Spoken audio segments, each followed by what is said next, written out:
네, 안녕하세요. 과학으로 장난치기 장피의 이독실입니다. 안녕하세요. 모두에게 과학이 필요한 시간 레이디 제인입니다. 그린피스가 내놓은 보고서에 따르면요. 지난 20년 동안 인간의 활동으로 배출된 이산화탄소의 25%가량이 해양에 흡수됐다고 합니다. 어라? 잠깐만. 지구온난화의 키워드로 꼽히는 이 이산화탄소. 이걸 바다가 흡수를 할 수 있다고? 도대체 어떻게 이게 가능한 걸까요? 네, 그래서 오늘의 주제는 지구를 지키는 해양 생명체 이야기를 해보려고 합니다. 너무 흥미롭습니다. 그렇죠. 네네. 요즘 100만 유튜버 과학드림이 제일 좋아하는 게 그냥 자나깨나 항상 이것만 생각한다고 해요. 그 일어날 정도라고. 때부터 바다, 잘 때도 바다. 바다를 가서 네. 뭔가를 하고 싶어 하시는 우리 직접 모시고 한번 왜 우리가 바다에 주목해야 되는지 그리고 하찮게 여겼던 생물들에게 어떤 감사를 네. 가져야 되는지 한번 알아보는 시간을 가질 수 있을 것 같습니다. 과학 크리에이터 바다에 꽂혀있는 바다 성애자 과학드림님 어서 오십시오. 네, 반갑습니다. 네, 바다에 꽂혀 있어가지고 여수 밤바다로 여름휴가를 계획하고 있는 네, 좋은데. 계획하고 있는 네. 과학 유튜버이자 과학 커뮤니케이터 과학드림입니다. 반갑습니다. 아유, 반갑습니다. 감사합니다. 네. 오늘 또 이렇게 지난 시간에 이어서 나와주셨는데 네. 우리 과학드림님과 지난번에 푸바오 얘기했었잖아요. 그 네. 인기 에피소드도 여러분들이 함께 봐주시면 좋겠고요. 네. 팟캐스트로만 과장창을 듣는 분들도 얼른 유튜브로 또 오셔가지고 네. 구독과 좋아요 눌러주시면 감사하겠습니다. 감사합니다. 네. 자, 먼저 이제 오늘 우리 어떤 이야기를 해볼 건가요? 네, 기후 위기 시대가 됐고요. 우리가 항상 뭐 탄소 배출을 줄여야 된다, 뭐 아리백, 탄소, 뭐 중립 이런 것만 이야기를 하는데 실질적으로 바다가 어떤 역할을 하는지 궁금하지 않습니까? 그래서 우리가 바다에 주목할 필요가 있다라고 이야기를 듣고 있는데 왜 바다에 꽂히셨어요? 그게 이제 바다가 일단 지구의 70%를 차지하고 있고 네. 네. 그다음에 아직 바다에 대해서 우리가 모르는 게 엄청 많잖아요. 그러니까 뭐 우주 탐사가 힘드냐, 심해 탐사가 힘드냐 이런 거 가지고 논쟁이 벌어질 정도로 바다에 대해서 알려진 게 많이 없는데 뭐가 힘든가요?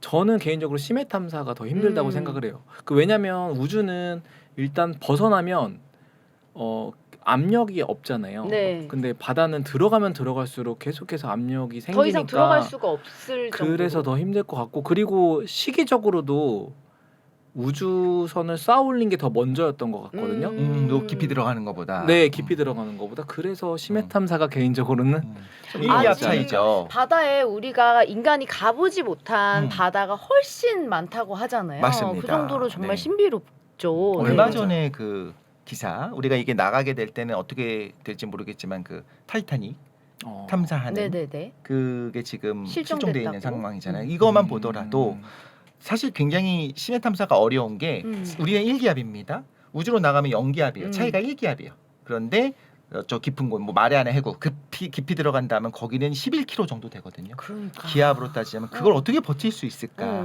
저도 맞아요. 마찬가지로 심해 탐사가 더 어렵지 않나 생각을 하고 있거든요. 네. 그런데 그래서 심해 탐사를 하시겠다는 건가요? 그건 아니고요. 이제 바다에 아까 바다 왜 꽂혀 있냐 하고 했을 때 요새 환경 이슈가 되게 많고 뭐 주식 중에서도 환경을 생각하는 기업에 투자하라 뭐 이런 얘기도 있고 네. 있을 정도로 네. 그렇죠. 그래서 환경의 이슈가 많은데 사실은 대부분의 대중들이 생각하는 환경 보호 아니면 지구 온난화를 예방하기 위한 어떤 방법들 중에는 뭐 나무를 심는다던가 숲을 보존한다던가 이런 쪽이 더 많이 알려진 것 같아요. 맞아요. 그렇죠. 그런데 엄밀히 말하면 바다가 더 많은 탄소 저장고 역할을 하고 있거든요. 그게 어느 정도냐면 그 바다에 저장돼 있는 탄소가 표층만 900기가톤. 기가톤이요? 네, 200기가톤. 근데 토양과 식물은 2,300기가톤. 근데 그렇게 따지면 표층이 더 적잖아요. 바다 그쵸? 표층. 근데 바다 심해로 내려가면 이게 37,000기가톤으로 바뀌어요. 그러니까 이게 대기 중 탄소의 양의 45배 정도 되고 엄청나네요. 네, 토양과 식물에 저장된 양의 16배고 심지어 그 영구동토층 있잖아요. 네. 거기에 저장된 시베리아. 양에는 23배. 네, 그래서 극지에도 이제 탄소가 저장돼 있는데 거기보다 심해가 훨씬 더 많은. 근데 그럴 수밖에 없는 게 바다가 워낙 크기 때문에 그렇죠. 충분히 그거를 저장할 수 있는 공간도 많은 거죠. 신기하긴 해. 어떻게 도대체 저장할 걸까 궁금하고 요거만 잘할 수 있으면 지구온난화 해결되는 게 아닌가 싶은 생각이 들어서 네, 우리 맞아요. 과학드림님이 여러분에게 지구온난화 걱정을 하지 않도록 해주시는 그런 말씀과 더불어 네네. 부자 되게 해주는 그런 주식까지 추천해 주신다고 하니까 끝까지 들어주시고 갑자기요? 구독과 예. 좋아요 갑자기요? 부탁드립니다. 네. 지난 20년간 인간 활동으로 배출된 이산화탄소를 25%나 바다가 흡수했다고 네. 이제 들었는데 네. 이게 어떤 원리인 건지 일단 궁금해요. 그렇죠. 제가 먼저 지금 어떻게 흡수될 것 같으세요? 그러니까요. 네. 궁금해요 정말. 예전에 그런 건 있었던 것 같아요. 산호나 이런 음. 뭐 조개 껍데기가 음. 전부 다 탄산칼슘이잖아요. 음. 그러니까 결국에는 탄산은 CO3 E 마이너스. 그러니까 CO2가 있어야 돼요. 그래서 결합을 그런 것들을 하는 것이다. 그렇죠. 그래서 이제 암석 같은 느낌, 암석은 아니지만 그런 형태로 저장을 한다는 걸 하나 들었었던 게 있었고, 그게 아니면 뭐 플랑크톤이 자기 몸을 구성할까? 그러니까 그럴 수 뭔가 있을 이게 것 같고. 갖다 붓는 원리일 것 같긴 한데 그렇죠. 일단 그냥 단순히 녹아 있는 거는 아닐 음. 거고. 뭘까요? 거의 다 이제 답이 나온 것 같은데 굵직한 건 나온 것 같아요. 첫 번째는 물리적 작용인데요. 네. 그러니까 뭐 생물이 전혀 관여하지 않는, 네. 예를 들면 물에 그냥 기체가 녹잖아요. 네. 녹는 것처럼 기체는 따뜻한 물에서는 덜 녹고 찬물에서는 잘 녹잖아요. 네. 그렇죠. 그래서 이제 북극해 주변에 이산화탄소가 더 많이 녹아요. 그냥 근데 녹는 거군요. 그냥 녹는 거죠. 네. 그냥 녹는데 이제 이게 찬물이니까 밀도가 더 크거든요. 찬물이 따뜻한 물보다. 네. 그래서 가라앉아요. 이게 이제 심해로 쑥 들어가요. 오. 그리고 이제 그린란드에서부터 이렇게 대서양을 가로지르면서 내려와서 남극 주변 해류를 타고 쭉 가서 호주랑 뉴질랜드 사이를 거쳐서 다시 북태평양 지역까지 쓱 올라가거든요. 계속 이동하면서. 그렇죠. 이 심해로 이렇게 쭉 탄소 녹아 있는 이산화탄소가 이게 심해, 이걸 열염 순환이라고 하는데 네네. 그게 쓱 가서 이제 북태평양까지 올라가요. 오. 근데 거기서 다시 이제 그 과정에서 심해로 탄소가 좀 어느 정도 저장이 되고 이 심층수는 다시 북태평양에서 위로 올라오죠. 근데 왜 올라올까요? 좀 궁금하지 않으세요? 그 약간 대류현상처럼 그냥 이렇게 아니지, 왜 올라오는 거 자연스럽게 올라오는 게 이상해요. 왜냐면 태평양이 뜨겁나요? 온도 더웁긴 한데 거기가 편서풍지대라서 바람 때문에 이 표층 바닷물을 다 밀어내면 그 라니뇨 현상과 엘니뇨, 라니뇨. 엘니뇨 현상이 그거 그런 것처럼 거죠? 다 밀어내면 이제 심층수가 그 빈자리를 채워서 올라오는 건데 이제 아. 이거를 용해도 펌프라고 해요. 아. 용해도, 그러니까 용해도 차이로 인해서 찬물에 더 잘 녹아서 네. 그 찬물이 밑으로 순환을 하면서 심해에 뿌려주고 그다음에 그 심해수는 다시 위로 올라오는 이 형태를 용해도 펌프라고 하는데, 일단은 이렇게 탄소가 심해로 운반이 되는 네. 형태로 기작이 하나 있는데, 이게 단점이 뭐냐면 네.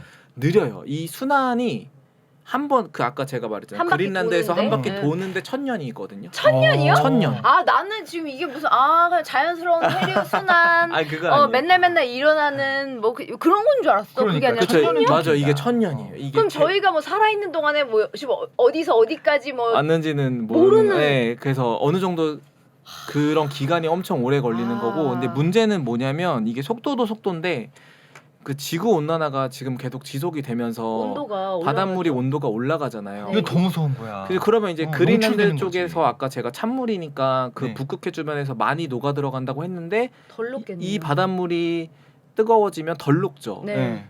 그리고 밑으로 가라앉지도 못하겠죠. 그렇죠. 네. 그러니까 이 순환이 잘 안 되면 결국에는 심해로 이 탄소가 이동할 경로가 사라져 버리게 되는, 네. 이제 그게 지구 온난화의 가장 큰 단점인 거죠. 아. 그래서 탄소 저장고 역할을 더 못하게 되는 거예요. 한 번 더 어. 뜨거워지면. 아까 말씀하신 것처럼 뭐 우리 원래 자연 바람이 불잖아요. 편서풍, 무역풍 이런 것들이 불고 있는데 이것 때문에 해수, 표층의 해수를 한쪽으로 밀어줘서 네. 아래 깊은 게 위로 올라와야 돼요. 근데 이런 부분들은 이제 사실 지구 온난화 때문에 아닌데 그쵸. 주기적으로 왔다 갔다 한단 말이에요. 이런 부분에서 영향이 지금 말씀하신 걸 들어보면 네거티브 피드백이면 원래 더 좋아요. 그러니까 문제가 생기면 더 많이 저장을 해주면 되는데 네. 말씀하신 내용은 포지티브 피드백 같은 느낌이에요. 맞아요. 따뜻해지면 오히려 더 원래 저장해야 되는 것보다 덜 저장하고 오히려 갖고 있는 거를 만약에 내뿜어낸다라고 한다면 더 큰일 날 수가 있겠다. 그렇죠. 맞아요. 그래서 어떤 과학자는 이게 2100년부터는 네. 이 속도가 눈에 띄게 줄어들 거다. 네, 줄어들 거다. 그럼 이제 한 바퀴가 1000년이 아니라 뭐 2000년이 걸릴 수도 있는 거예요. 그건 아예 안 아예 돌지. 열염 순환이 어. 아예 사라져 버리는 형태가 되면은 이제 더 가속화가 되는 거죠, 지구 온난화가. 큰일 났네. 네, 근데 이거는 이제 물리적인 방법인데 네. 이거를 이제 보완해 주는 게 뭐냐면 생물학적 탄소 펌프예요. 아까 독실님이 말씀하시는 맞아요. 독실님이 네. 말씀해주신 그런 건데, 그 식물성 플랑크톤이 광합성을 하고 네. 얘네들을 동물성 플랑크톤이 먹고 네. 또 동물성 플랑크톤이 작은 육식성 동물들이 또 먹잖아요. 네. 근데 이 과정에서 그 얘네들의 사체가 있을 거잖아요. 네. 이 사체들은 어쨌든 탄소로 구성돼 있으니까 생명체니까 네. 이 사체가 이제 천천히 가라앉아요. 이거를 카메라로 이렇게 딱 찍으면 정말 실제로 그 약간 각질이라고 해야 되나? 그게 떨어지는 눈 것처럼. 같이 보이기도 하고 각질처럼 보이기도 하는 것들이 천천히 바다에서 내려와요. 막 비 내리듯이 이렇게 슥. 엄청 눈 천천히 내리듯이. 눈 내리듯이 슥 이렇게 어. 내려가는 이거를 이제 마린 스노우라고 해서 바다 우리나라 말로는 바다눈이라고 부르는데 어. 이제 이런 식으로 펌프가 되는 과정이 있어요. 근데 이게 생각보다 그렇게 느리지는 않은 게 어떤 과학자가 실험을 했는데 그 세포 하나가 이 떨어지는 속도가 네. 하루에 1m. 네. 하루에 1m. 세포 하나, 천천히. 세포 하나. 세포 하나. 하나. 계산을 해보니까 하루에 1m인데 네. 그 얘네 사체들은 여러 개의 세포이기도 하고 좀 뭉텅이로 이렇게 조직들이 뭉쳐 있잖아요. 그쵸. 이제 이런 것들은 하루에 100m씩 가라앉는 오 많이 거예요. 빠르네. 그러면 이제 그 전체 바다 깊이 평균이 4,000m라고 보면 네. 네. 한 달 아니면 40일 정도가 걸리면 이제 해저 바닥에 이제 가라앉아서 누군가의 먹잇감이 되기도 하고 해저 바닥에 그 탄소가 그냥 이렇게 저장이 되기도 하는 네. 그런 형태로 이제 가라앉는 거죠. 가라앉아서 탄소를 격리시켜주는. 네. 근데 이 과정이 꼭 필요한 게 뭐냐면 탄소가 바다 밑으로 가라앉지 않으면 네. 표층의 이산화탄소가 녹을 수가 없어요. 계속. 아, 왜냐면 그렇죠. 표층에서 꽉 찼으니까. 그쵸, 그쵸. 포화된 상태. 이 포화 상태를 네. 밑으로 가라앉아야 되는데 네. 이게 가라앉지 않으면 더 이상 표층에 이산화탄소가 녹아들 수 없으니까 대기에 이산화탄소가 계속 많아지고 그렇죠. 그러면 지구 온난화가 더 극심해지는 거죠. 가속화되고. 그래서 결국에는 이 해양 생물들이 그 사체들이 가라앉는 걸 통해서 탄소가 밑으로 저장이 돼야 표층에도 또 이산화탄소가 녹을 수 있고 그렇죠. 이- 되게 중요한 말씀하셨어요. 그러니까 만약에 표층이 포화됐어요. 네. 그래서 못 녹습니다. 그럼 여기 농도가 높아지겠죠. 그럼 또 다시 조금은 녹을 겁니다. 근데 우리가 중요한 건 뭐냐면 계속적으로 표층에 있는 이산화탄소 농도를 빼줘야 돼요. 그렇죠. 계속 줄여줘야, 네. 계속 가라앉혀줘야. 그래야지만 계속적으로 녹는 거고, 그러면서 이산화탄소 양을 줄일 텐데. 근데 이제 가라앉는 속도를 빠르게 하는 방법이 있느냐라고 한다면 그러게. 미세 플라스틱을 마구 뿌려서 같이 응집돼서 가라앉게 해야 되나? 이걸 너무 말도 안 되는데. 어떻게 하면 요거를 조금 빠르게 할 수 빠르게. 있으니까. 빠르게 속도를 인간이 아직 개발한 방법은 없지만 네. 이제 그런 기능을 갖춘 생물들을 지금 찾아내고 있어요. 네. 그래서 오늘 제가 네. 소개해드릴 주인공이 그런 애 중에 하나인데요. 이름이 바로 랜턴 피쉬라는 랜턴 PC. 랜턴. 저희가 알고 있는 그 빛 내는 랜턴이요. 랜턴, 네 맞아요. 오, 등처럼 야. 랜턴. 그 대부분의 바다 생물들은 다 빛을 다 어느 정도는 내요. 내죠. 네. 아무래도 좀 어두운 환경에 살다 보니까 내는데 랜턴 피쉬는 이제 발광을 하는 방법도 두 종류가 있거든요. 네. 하나는 이제 발광 박테리아를 몸에 지니고 발광하는 녀석들이 있고 아니면은 반딧불이처럼 화학 물질을 가지고 빛을 내는 녀석인데 이 랜턴 피쉬는 그 이제 빛을 자기 화학 물질을 이용해서 빛을 내는 종이고 네. 그 120종인가 종이 엄청 많아서 과학자도 이게 멸치같이 생겼어요. 그래서 구분하기가 쉽지 않아서 그 랜턴이 분포한 형태를 보고 구분을 하거든요. 아. 겉모습으로 할 수 있는 게 네, 아니고. 우리나라 말로는 네. 얘를 이제 샛비늘치과라고 부르는데 이제 그렇게 구분을 하고 뭐 재밌는 거는 이 랜턴 피쉬는 그 이 랜턴을 비추는 이유가 포식자 회피예요. 아. 그러니까 예를 들면은 어. 자기 그림자를 감추는 거죠. 위에서 빛이 떨어졌을 때 그 광도랑 비슷한 빛을 내서 위에서 밑에서 봤을 때 얘 그림자가 잘 보이지 않게끔. 기가 막히다. 네, 뭐 그런 그러네요. 식으로 해서 진화한 친구인데 네. 이 친구가 그 아까 말했던 생물학적 탄소 펌프를 굉장히 빠른 속도로 해주는 걸로 이제 밝혀지기 시작한 건데 제가 거기에 대한 썰을 이제 풀어 드리려고 나왔습니다. 신기하다. 그러니까 한마디로 이 랜턴 PC가 어떻게 바다의 탄소가 잘 흡수되도록 돕는지 그 신기한 과학적 원리에 대해서 좀 설명을 해주시죠. 네, 그게 이 발견부터 되게 재밌어요. 어. 랜턴 피쉬의 발견이라기보다는 네. 생물학적 탄소 펌프를 가속화시키는 생물들을 발견하는 그 과정. 네. 과정이 그 되게 재밌는데 이제 2차 세계 대전이 한 1940년 정도에 네네. 이제 일어났으니까 그때쯤에 과학자들이 어떤 연구를 되게 활발하게 했냐면 그 초음파 측정 장비였어요. 바다에서 사용하는 음향 측심기라고 하는 그 장비여서 이제 잠수 정도 탐지하고 어뢰도 탐지하고 이런 용도로 소나 같이. 그쵸 소나죠. 네. 예, 그런 걸로 탐지를 했는데 이제 미국 샌디에이고 주변 해역에서 이렇게 그 해양 선박이 있었죠. 해양 네. 선박이 있고 거기서 이제 3명의 과학자가 이렇게 초음파 장비로 측정을 하고 있었어요. 근데 원래 그 해역의 수심은 네. 원래 예전에 측정했을 때는 어떻게 측정했냐면 밧줄에 납을 음. 매달아 가지고 쭉 떨어뜨려서 이제 그쵸, 쿵 바닥에 하고 닿을 더 이상 때까지. 내려가지 않을 때 그 밧줄의 길이를 가지고 측정했는데 정말 물리적으로. 맞아요. 정말 네. 물리적으로 엄청 단순 무식하게. 그런데 그게 그 당시 알려진 깊이는 3,000에서 4,000m 정도였던 해역이었어요. 네. 깊이가. 깊다. 네. 그런데 초음파 장비로 측정을 해보니까 네. 바닥 깊이가 100m인 거예요. 예? 우리가 분명히 다 밧줄을 내려봤는데. 기존에 기록된 거는 3,000, 4,000m인데 그 뭐 1,000m, 2,000m도 아니고 100m야. 고장 났네. 이상하잖아요. 그래서 다음번에 다시 측정을 하는데 이번엔 600m네? 예? 바닥이? 고장- 아니, 너무 났네. 차이가 많이 나는데. 바닥이 고장났네. 이상하잖아요. 네. 이게 바닥이 어떻게 바닥이 100m 껐다 됐다가 다시 아니, 600m 때리든가. 낮아졌다가 이렇게 되지? 영국제인가? 맞아요. 근데 이게 신기했던 게 이제 그 보고서를 올리고 난 뒤에 그 3명의 과학자가 이제 올리고 난 뒤에 전국 해역에서 다 그런 현상들이 보고가 되는 거예요. 그러니까 그러면 그때는 이제 물리적으로 직접 내리는 건 안 돼. 그러니까 그거 말고 다른 방식을 쓰려고 한 거잖아요. 맞아요. 그럼 이 장비 자체가 신뢰할 수 없겠다는 판단을 할 수도 있겠네요. 그러니까 잴 이때 막 때마다 다르게 시작된 나와. 거니까. 그렇죠. 이러면서. 그렇죠. 그런데 이제 그게 모든 곳에서 다 그런 현상이 벌어졌다면 네. 이 문제가 장비의 있지. 문제가 그쵸. 아닐 수도 있다. 이게 무슨 현상이냐? 아닐 수도 있다. 귀신 들린 거 아니냐? 그쵸. 그래서 야, 귀신. 이제 레이첼 카슨이라고 침묵의 네. 보물 쓴 저 레이첼 카슨 책 너무 좋아합니다. 그래요? 네. 예, 그 사람이 쓴 책 중에 이름이 기억이 안 나는데 바다에 관한 우리가 책이 아는 있었어요. 바다. 그랬던 것 같아요. 네, 네.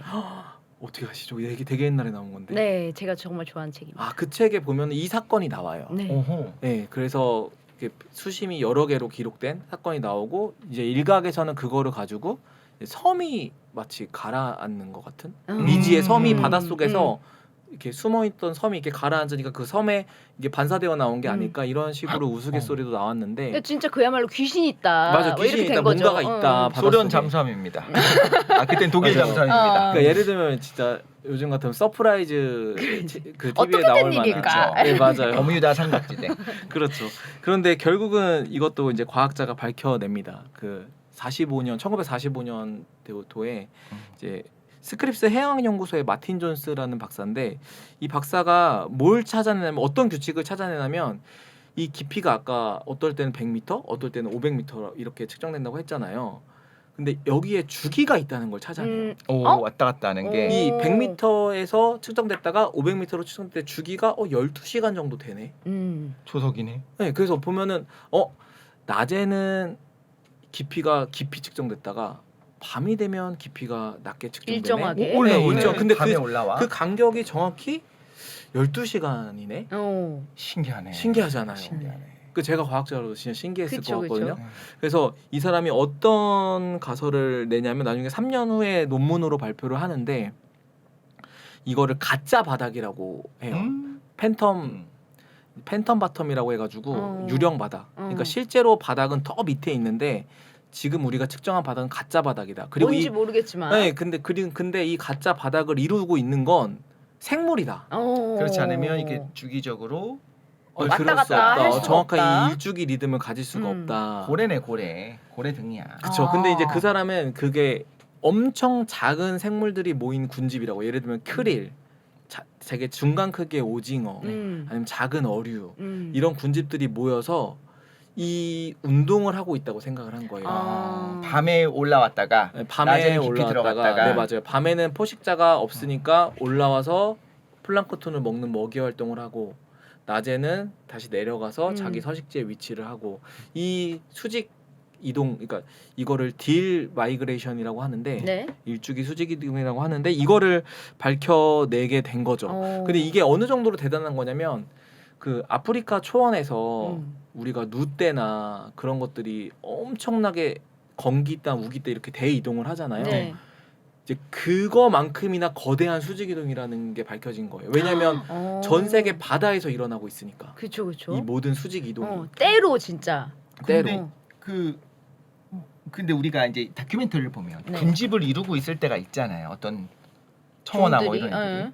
근데 군집을 요만큼 이루고 있지만 이 옆에 다 그런 건 아니잖아요. 이건 거의 바닥천 보일 정도로 어마어마하게 거의 그 뭐 양이 어마어마해요. 진짜 우리가 생각하는 그 이상으로 어마어마하다라는 거죠. 어마어마해요. 네, 어마어마해요. 음. 그래서 이거를 그 초음파 장비로 제대로 측정해 보면 진짜 수많은 작은 점들이 음.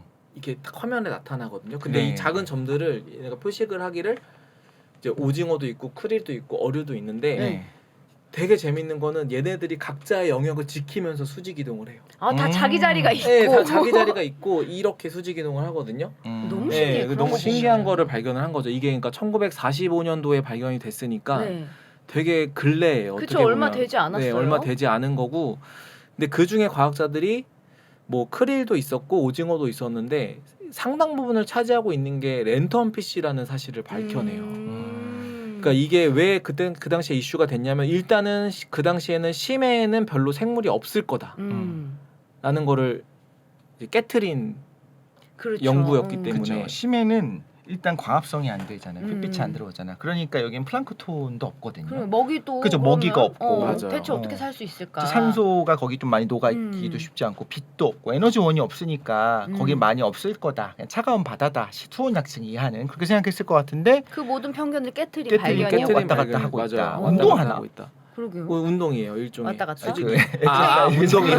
건강하려고. 근데 이렇게 대규모로 수직 이동을 한다는 사실이 굉장히 재밌잖아요. 뭔가가 어. 하나가 먼저 하고 그 나머지가 그 포식자들 따라가는 느낌인데 먹으려고 왜 뭔가요? 그 정체가 왜 그런가요? 그냥 이제 먹이 활동 때문에 결국에 올라오는 거거든요. 네. 말 그대로 심해에는 먹을 게 많이 없기 때문에 표층에 많이 있잖아요. 네. 그러니까 먹이 활동을 위해서 대규모로 이제 이동을 하고 먹고 밤에 표층에서 먹고 낮에는 이제 내려오고 이 이 과정을 이제 먹이 활동 때문에 이거를 한다는 게 밝혀졌고 오호. 이제 그 중에 척추 동물로서는 거의 유일한 게 랜턴피쉬예요. 아. 그 왜냐면 왜 그러냐면 심해어 중에서 랜턴피쉬가 차지하는 비중이 65%예요.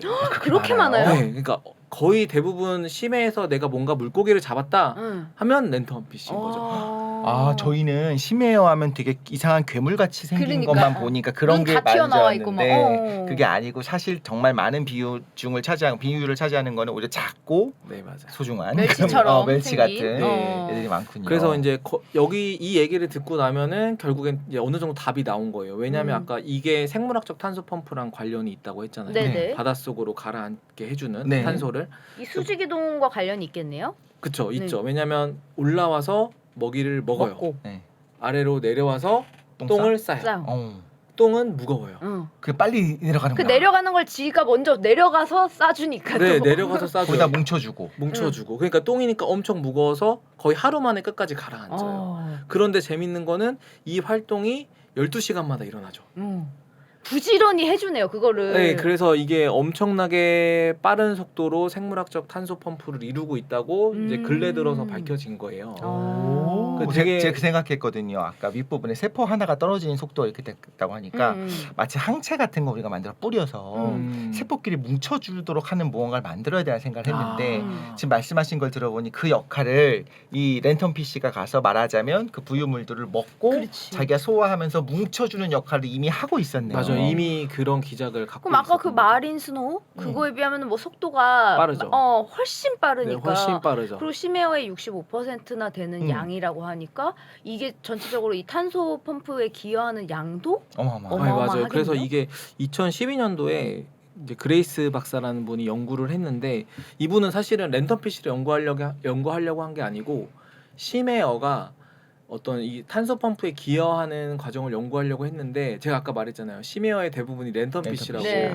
그러니까 이 박사님 논문을 보면 심해요 하고 괄호 열고 대부분 랜턴피쉬 이렇게 써 있어요. 이렇게 써 있어요. 그래서 그 모식도를 그림으로 그렸는데 그 그림도 그냥 랜턴피쉬를 그렸어요. 그래서 보면은 이분이 연구를 한 거는 저는 이게 사실 연구 방법이 좀 궁금하긴 했거든요.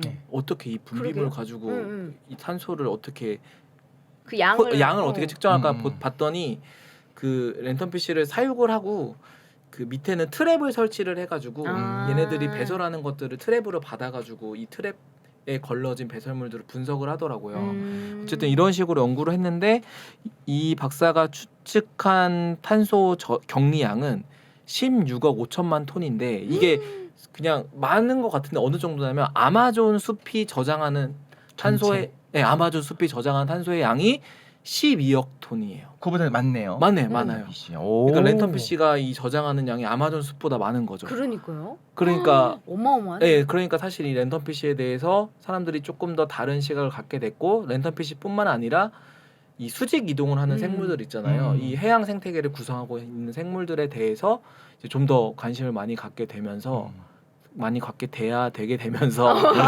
아직은 많이 관심을 네네네. 받는 건 아니지만 어쨌든 그래서 앞에 말씀하셨던 왜 바다에 주목을 해야 되느냐. 그래서 우리가 모르는 이런 과정을 통해서 탄소가 격리가 되고 있다. 아, 네, 그래서 너무 고맙다. 고맙다. 랜턴 PC. 숲만큼이나 보존을 해야 되는 곳이 그래서 바다다. 아. 그런 거죠. 숲은 생각보다 저기 별게 없거든요. 밤에 또 자기 호흡하면서 맞아, 하잖아요. 호흡을 왜 또 또 하고 숲 하니까. 비하해? 숲도 묵묵히 하고 있는데. 그렇긴 한데, 그러니까 우리가 생각하는 것처럼 숲은 어마어마하게 보존할 응. 것처럼 느껴지지만 나무가 자라는 속도 생각하면 그렇게 빠르진 그쵸. 않잖아요. 엄청 또 느리게 오히려 자라니까.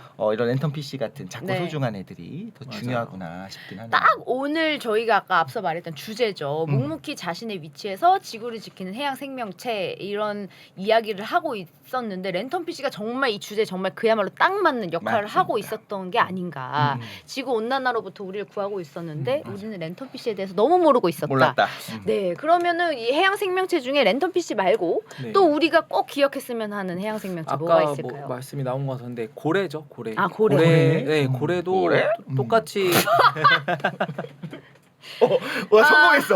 야 맨날 900만 여기 받았는데. 터지네. 너무 네. 기분이 상한다. 예. 성공했습니다. 고래.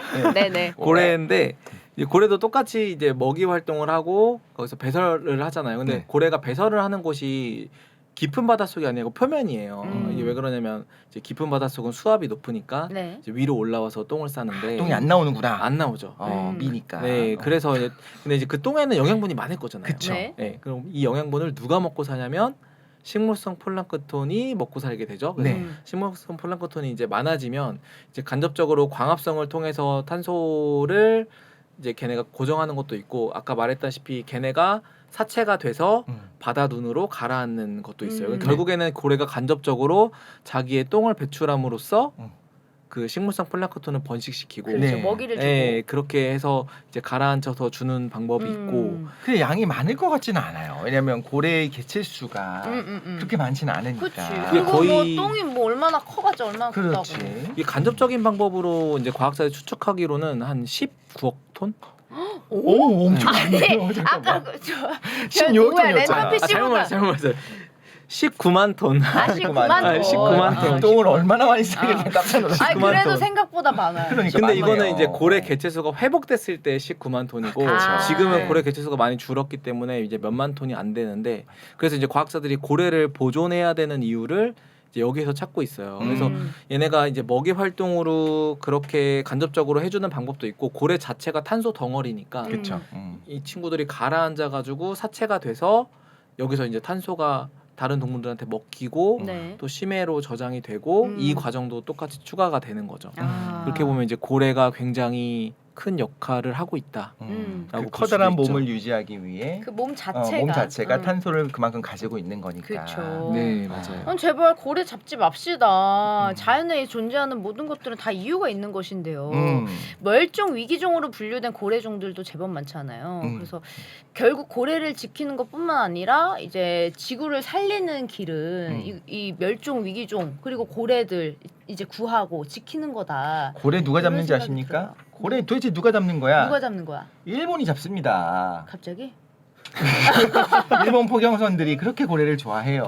원래는 그래서 고래 잡지 말자고 했는데 멸종 위기종에 있고 그런 그 고래들이 있지 않습니까? 네. 근데 과학 목적으로는 할 수 있게 한 다음에 계속 지금도 잡고 있어요. 일본에서는 고래 먹거든요. 지금 그래서 그런 식으로 고래고기. 원래 그러면 안 되지만 지금도 여전히 수요가 있으면 하는 거예요. 그 고래 기름 이런. 고래 기름. 옛날에 그렇죠. 고래 기름 때문에 맞아요. 거의 뭐 이런 말씀도 좀 해주실 수 있을 것 같아요. 과거에 왜 우리가 고래를 사용했는가, 포경을 왜 했는가. 그쵸. 기름 성분이 워낙 많이 들어 있으니까 특히 항효고래는 이 머리 쪽에 엄청난 많은 기름 성분이 있잖아요. 네. 그래서 결국에는 그 양 좋고 양 많고 질 좋은 기름을 하려고 가져오려고 고래를 계속해서 사냥을 했고 고기도 워낙 많았고 예.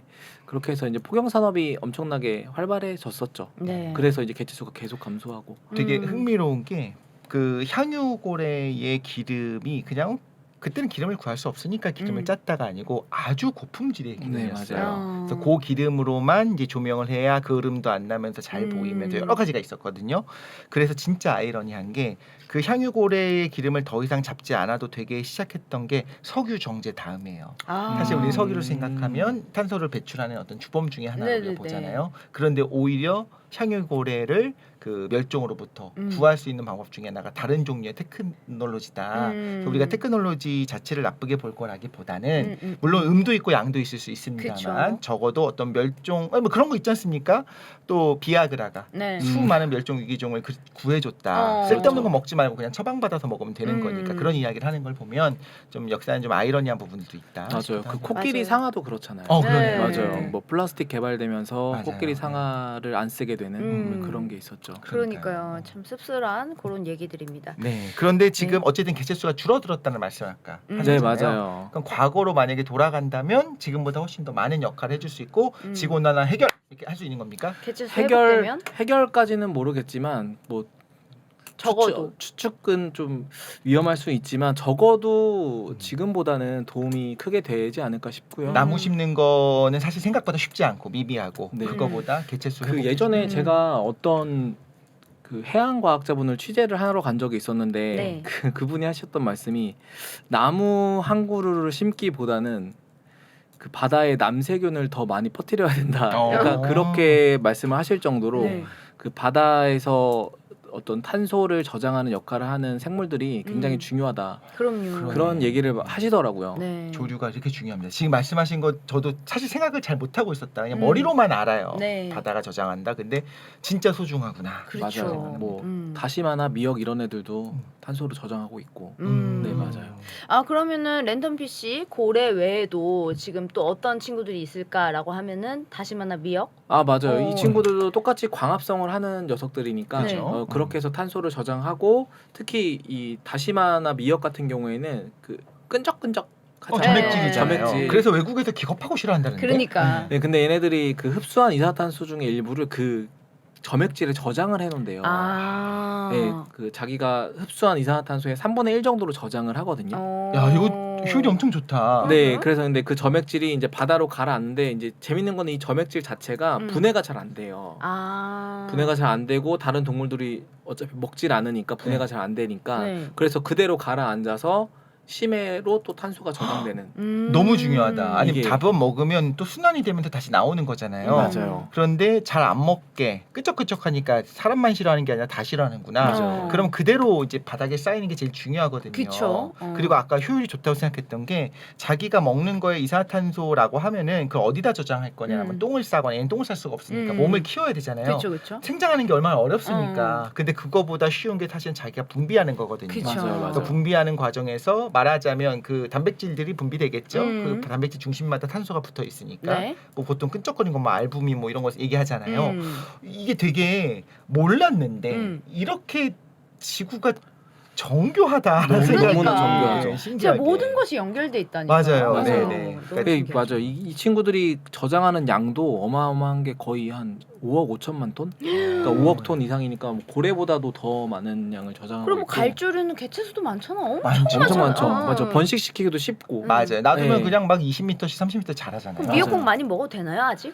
아니 우리 미역국을 양보하고 뭐 바다 양보해야 되나요? 양보해야 돼요. 어떻게 아니 근데 해야 돼요? 미역은 그래도 양식으로 많이 괜찮잖아요. 하니까 네, 괜찮지 먹어도 않을까 되잖아요. 싶은데요. 건강에 갈줄까지 좋으니까. 참아야 되는 건 아니잖아요. 네네. 왜냐면 제가 아기를 키우는데 그 아기는 진짜 미역국이랑 김이 다 키웁니다. 맞아요. 네, 김 네, 있으면 진짜. 만능이기 때문에 맞아요. 네, 그래서 똑똑한 미역은 꼭 반찬이. 필요합니다. 네.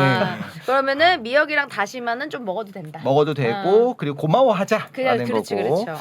자, 묵묵히 자신의 위치에서 지구를 지키는 해양생명체 거의 뭐그 어벤져스 보는 것 같은데. 그러게요. 또 어떤 하찮은 하지만 소중한 이런 친구들이 있을까요? 아, 그 저 약간 옛날 얘기해도 되나요? 너무 그럼요. 좋습니다. 언제 옛날이- 선사시대인가요? 옛날 사람 옛날 얘기 제일 좋아하는 사람이 그래요? 있습니다. 8억 년 전 얘기입니다. 얼마요? 8억 년 전. 8억 전 모르겠는데 8억 년 전은 아직 신기가 누가 나오기 전인데. 8억 년 전을 옛날이라고 하나요? 그때 몇 살이셨어요? 이제 받아주셔 진짜. 이제 이렇게 선한 사람이 있구나. 네네. 근데 이거는 지금의 그러니까 저는 이제 바다 생태계가 이제 어떤 중요한 역할을 했는지를 지금 현재 기준으로 얘기하고 있는데 네. 엄청난 먼 과거에도 바다 생물 중에 한 녀석이 음. 지구를 구한 녀석이 있거든요. 구했다. 지금도 살아있는 생물이에요. 지금 바다에 살아 있다고요? 네, 바다에 있는 맞춰보자. 엄청나게 흔한 뭐지? 엄청나게 흔한? 그리고 만화로도 유명한 그 니모 같은 애들 아니야? 만화로 흔하고 만화로- 동물이에요, 동물? 8억 년 전인데? 동물이죠. 불가사리도 아니고. 만화로 유명하고 누구나 다 아는 누구나 다 아는 네, 단순한 생물인데 단순한 생물? 바다에만 있나요? 만화로도 엄청 유명하고 바다에만 살죠. 제가 아는 만화인가요? 무조건 압니다. 저 슬램덩크밖에 모르는데. 정답은 네. 스펀지입니다. 스펀지. 진짜? 네, 스펀지? 네. 해면 동물 스펀지. 어. 그 스펀지 동물 천연 스펀지는 그 동물에서 네네네. 만드는 거잖아요. 네. 그 스펀지가 정확히 8억 년 전쯤에 등장을 했거든요. 그렇게 옛날부터 있었나? 되게 오래된 생물이에요. 야. 그 스펀지 조상이죠. 지금의 스펀지는 아니겠지만 네, 네. 근데 이제 바다에 지금은 우리가 대기 중 산소 농도가 뭐 20%요 정도 유지가 되고 있지만 네. 먼 과거에는 산소 농도가 거의 없었고 그렇죠. 근데 이제 남세균이 생기면서 25억 년 전쯤에 네. 그 스트로마톨라이트 같은 걸 만들어내는 그런 남세균이 생기면서 어우, 야, 너무 옛날 생각난다. 진짜. 스트로마톨라이트. 옛날 생각이 난다고? 고등학교 교과서에 나오는 네. 맞아요. 그 친구들이 이제 광합성을 하면서 산소를 내뿜었을 거잖아요. 네. 이제 그러면서 산소 농도가 한 4%까지 올라요. 야. 네, 4%까지 올라가는데 그거를 이제 산소 펌프 시기라고 하거든요. 그 네. 시기를 25억 년 전부터 한 8억 년 전까지 산소가 쭉 엄청나게? 올라가요. 네. 4%까지. 지금보다 낮지만. 네. 그래서 올라가는데 장하다. 이제 이제 문제는 계속 일정해요. 왜 일정하냐면 더 안 커져. 더 안 높아져. 커져. 남세균이 늘어나지만 왜 그랬냐면 남세균이 광합성을 하지만 이 남세균이 죽었을 때 남세균을 분해하는 박테리아가 있어요. 얘가 또 다른 아. 세균, 호기성이구나. 네.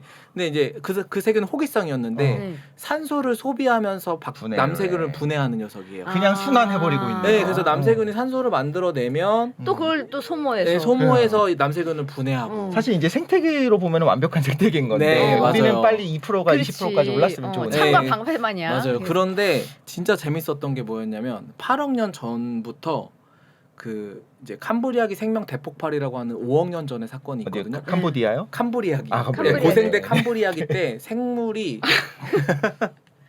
엄청나게 많아지는 네. 빅뱅처럼 네. 그 생명 빅뱅이라고 불리는데 그래서 8억 년 전부터 5억 년까지 탄소가 4% 정도였던 게 거의 18%까지 와. 올랐어요. 그러니까 뭔가 개체도 많아졌고 그러니까요. 아주 다양한 방식으로 계속적으로 이제 했네요. 광합성을 했네요.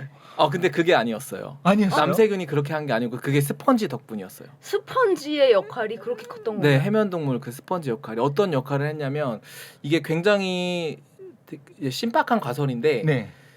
그 이제 해양과학 엄청 젊은 해양과학자인데 제가 이름이 기억이 안 나는데 이 해양과학자가 이 가설을 들고 나왔을 때 다른 뭐 캠필드라는 과학자가 엄청 유명한 해양과학자인데 막 무시했어. 많이 박수 칠 정도로 어. 엄청 훌륭한 가설이라고 했는데 그 가설이 뭐였냐면 되게 재밌어요. 그 스펀지가 8억 년 전에 등장을 했잖아요. 네. 제가 일단 스펀지가 나온 다음에 갑자기 그 전까지 정체됐었던 산소 농도가 산소 산소가 농도가 있다. 올라갔죠. 네. 스펀지가 뭔가를 한 것 같은데 그 가설은 바로 둥둥. 둥둥 뭐냐면 남세균이 광합성을 하고 네. 근데 그 시기에 이제 8억 년 전쯤에 그 아까 말했던 갈조류, 홍조류 이런 조류들이 등장을 하거든요. 네. 근데 조류들의 광합성 역할은 미미했어요. 음. 그런데 스펀지가 남세균이 작잖아요, 조류보다. 네. 그러니까 스펀지가 남세균을 더 많이 먹어요. 먹잇감으로서. 네. 그런데 재밌는 건 뭐냐면 이거보다 그 스펀지가 인을 흡수를 하거든요. 네. 네. 인을 흡수해서 생체 활동을 많이 하는데 그 당시 남세균의 성장에는 인이 굉장히 많이 필요했어요. 화학 물질 인. 네. 그런데 스펀지가 인도 흡수하고 먹잇감으로서 조류가 아니라 남세균을 잡아먹어요. 그러면 남세균이 공백이 줄어들죠. 생기네요. 네. 그러면 상식적으로 남세균이 줄어들면 산소가 줄어들어야 될 것 같은데 그쵸? 늘어난단 말이죠. 음. 그 왜 그랬냐면 이 과학자의 가설은 이런 거였어요. 그 조류가 광합성을 하는데 남세균이 줄어드니까 경쟁자잖아요. 네. 그럼 경쟁자의 빈자리를 얘가 다 채웠고 음. 더 효율 조류들이 좋은 채웠고 애가 많아졌고. 근데 음. 광합성을 해서 산소를 만들어요. 그런데 아까 남세균이 죽으면 음. 호기성 박테리아가 분해를 해서 네. 산소를 없앤다고 했잖아요. 네네. 근데 조류는 죽으면 음. 가라앉아요. 오히려. 안 먹어요. 점액 때문에. 못 먹죠. 가라앉으니까. 음. 어. 가라앉으니까 호기성 세균이 먹을 그게 먹이가 없구나. 없어. 조류가 응, 없는 응. 거예요. 남세균은 개체수가 줄어들었고. 음. 그러니까 조류는 산소를 엄청나게 많이 만들고 죽어서 가라앉아요. 분해가 안 돼. 그럼 이 분해가 안 되니까 산소는 그대로 남아 있어요. 우리 그쵸. 호기성 박테리아들 어떡합니까? 그렇죠. 이 박테리아들은 이제 먹잇감이 많이 사라지게 된 거죠. 네. 이렇게 되면서 산소가 점차 계속 증가하면서 18%까지 올라가요. 빠른 시간 내에. 이게 5억 년 전의 사건이고 이 높은 산소 때문에 생명체들이 하고. 무트로 엄청나게 다양해져요. 어. 무트로 가는 거 아니고 바다에서 폭발한 건데 그 다양성이 왜 이렇게 폭발했냐면 사실은 산소가 에너지 소비원으로서 워낙 좋은 기체잖아요. 그렇죠. 미토콘드리아가 사용하기에도 엄청 좋으니까. 네. 그래서 이렇게 산소가 많아져야 그 에너지를 효율적으로 쓸 수 있고 그러면 조직과 기관들이 더 발생하기 쉽고 이러면서 생명체의 생김새들이 되게 다양해지고 예. 그러면서 캄브리아계 대폭발이라고 하는 생명 빅뱅 현상이 일어나거든요. 이제 거기서부터 진짜 고생대가 시작되고 네. 생명체의 역사 지금 우리가 아는 고생대 중생대 이 역사가 이제 시작이 되는 거죠. 근데 그 기반에는 8억 년 전 등장한 바다 생물이 스펀지. 있었다. 네. 해면이 그걸 먹어줬다. 남세균을 먹어줬다. 만세균을 먹어주고 조류를 번성시키게 해주고 결국엔 이 조류가 가라앉아서 그 가설이 근데 가설인가요? 가설이에요. 정설은 아니고요. 네. 이제 이거를 이론적으로 연구를 해서 이제 학계에 발표를 했고 근데 제가 너무 정확히 과학자 이름 기억이 안 나요. 그럴듯하잖아요. 네, 그래서 그 이제 제가 말하고 싶었던 건 과거에도 바다 생태계는 엄청나게 중요했고 그것은 지금도 마찬가지고 결국에는 우리는 바다와 함께 갈 수밖에 없다. 그 영향으로 우리가 지금 살고 있는 거죠. 맞아요. 네네. 결국에는 생명이 탄생하기까지의 그 스펀지의 역할이 엄청나게 중요했고 스펀지뿐만 아니라 사실은 그 당시에 번성한 조류도 네. 굉장히 중요한 생태계의 역할을 했었고 근데 그런 소중한 친구들 우리가 막 목욕할 때 이거 쓰는데 쓰고 있으니 이거 어떡합니까? 걔가 갭니까? 걔가 그거 예, 요즘은 뭐 천연 스펀지 팔긴 팔더라고요. 예, 근데 맞아요. 가보면. 해면. 근데 진짜 재밌는 게 음. 그 이전까지는 어떻게 보면 생태계 입장에서는 되게 완벽한 생태계였어요. 4% 정도가 유지되고 산소 농도가 높아지면 오히려 지상에 나오기가 쉽지가 않아요. 독이에요. 네. 산소는 맞아요. 산화시켜버리기 때문에 더 많이 높아져서 아예 오존층이 생겨나지 않는 이상 자외선과 여러 가지 때문에 못 나오는 상황인데 그게 유지되면서 아름답고 평화로운 지구였을 거예요. 네. 그쵸? 완전한 순환의 형태를 가지니까. 그런데 이걸 끊고 그 다음 단계로 가기 위해 필요한 거는 이 고리를 끊어주는 녀석이었어요. 그런데 그 해면이라고 하는 게 어떻게 끊었냐면 선택적으로 남세균을 잡은 거죠. 네. 그런데 표면으로 볼 때 어떻게 느껴지냐면 광합성을 하늘을 잡은 상황이 되니까 맞아요. 독이 되는 것처럼 느껴지지만 그 기회에 빈 공간을 타고 더 효율 좋은 말하자면 다른 것들이 들어오기 시작하면서 진화를 하고 그렇죠. 그러면서 달라지 18% 정도에서 이제 다시 머무르게 되는 거잖아요. 맞아요. 그럼 우리가 지금 탄소가 계속 이산화탄소의 양이 많아지고 이 순환이 잘 안 되고 있는 상황 혹은 정상적으로 찾아가지 못하는 상황. 왜냐하면 지금도 바다는 계속 흡수할 텐데 우리가 더 많이 만들어내고 있는 거지 계속. 그럼 이걸 끊기 위해서 해면 같은 뭔가 특단의 누군가가 필요하네요. 맞아요. 고리를 끊기 위한 어떤 과정에서는 네. 만약에 어떤 그런 동물이 또 진화할 수도 있을 수도 것 있고. 같고요. 근데 그거는 그냥 막연한 추측인 거고 결국에 시간이 지나봐야 아는 거 아닐까. 그렇죠. 네, 그렇죠. 시간이 긴 시간이 지나봐야 아는 거 아닐까. 이런 소중한 존재들이 또 나타나 주지 않으면 네. 지금 우리는 지금 인간들이 지금 지구를 얼마나 이 능력을 떨어뜨리고 있는지 말도 못합니다. 맞습니다. 지금 이 지구온난화를 온몸으로 막아내는 소중한 존재들에 대해서 오늘 이야기를 해보고 있는데 너무 안타까운 게 계속 말한 것처럼 갈수록 이 바다의 이산화탄소 흡수 능력이 떨어질 수밖에 없잖아요. 그래서 아까 얘기했다시피 바닷물이 더워지면 결국에는 탄소를 받아들이지 그쵸. 못하니까 물리적으로도 안 돼요. 맞아요. 네. 그리고 또 온도가 바뀌면 결국엔 플랑크톤도 잘 못 살거든요. 그렇죠. 네, 그러면은 이제 거기에 이제 같이 연결된 생태계도 무너지게 돼 있고 네. 그런 식으로 또 생태계가 무너지면 또 탄소를 시켜주는 생물학적 탄소 펌프를 시켜주는 생물들도 사라지고 결국 악순환인 거죠. 결국엔 그런 악순환. 것도 들었어요. 지구 온난화를 정말 우리가 피부로 느낀 것 중에 하나는 네. 뭐냐면 동해에 원래 잡히던 개체들이 안 잡힌다. 아, 이런 것도 명태가 있었고, 사라졌다. 그쵸. 그런 위로 기사죠. 올라가고 내려가고 맞아, 이런 게 맞아. 왔다 갔다. 그리고 또 하나는 오히려 깊은 해양에 사는 물고기들이 작아졌다는 얘기도 해요. 크기가? 근데 어. 크기는 왜 작아지는 걸까요? 연관성이 있나요? 그게 그 어떤 이것도 가설이기는 한데요. 그 이제 물고기가 이제 산소를 아가미를 통해서 이제 흡수를 하잖아요. 근데 네. 바다가 더워지니까 그 이제 음, 산소가 많이 줄어. 녹아 있지 네. 못하겠죠. 그러면은 이제 아가미에서 흡수한 산소가 부족하니까 거대한 몸집을 유지하기가 유지하는 힘든 거죠. 점점 줄. 네, 그러면은 이제 큰 음. 개체들은 죽고 점점 몸집이 작은 개체들만 살아남게 되는 이제 그런 형태로 변하고 있는 건데, 근데 이 가설이 또 애매한 게 또 뭐냐면 저는 그런 생각도 들어요. 이게 보통 추운 곳에 사는 생물들은 그죠. 몸집이 크고 이제 네. 더운 곳에 하면 몸집이 작은데 이거는 엄밀히 말하면 항온 동물만 해당이 되는 상황이거든요. 그래서 변온 동물인 물고기는 또 적용이 안 될 것 같기도 하고. 네. 네. 그래서 한번 보긴 해야 되겠지만 더 음. 연구를 보긴 해야 되겠지만 조금 그런 어떻게 보면 영향이 네, 있지 영향이 않을까? 약간 있지 않을까 싶긴 합니다. 그러네요. 네.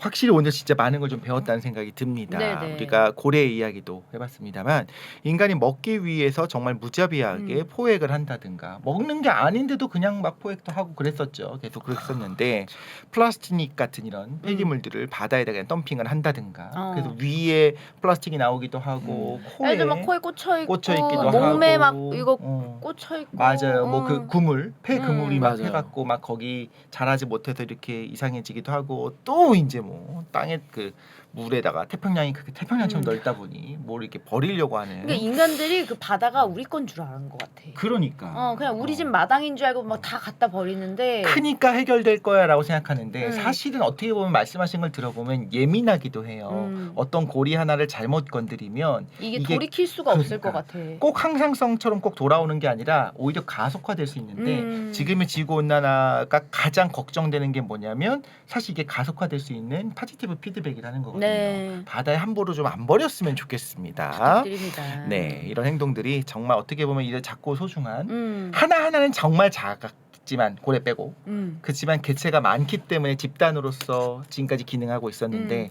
자칫하면 꾸준히 개체 수가 줄어들게 되면 우리 정말 인간을 위해서 안 됩니다.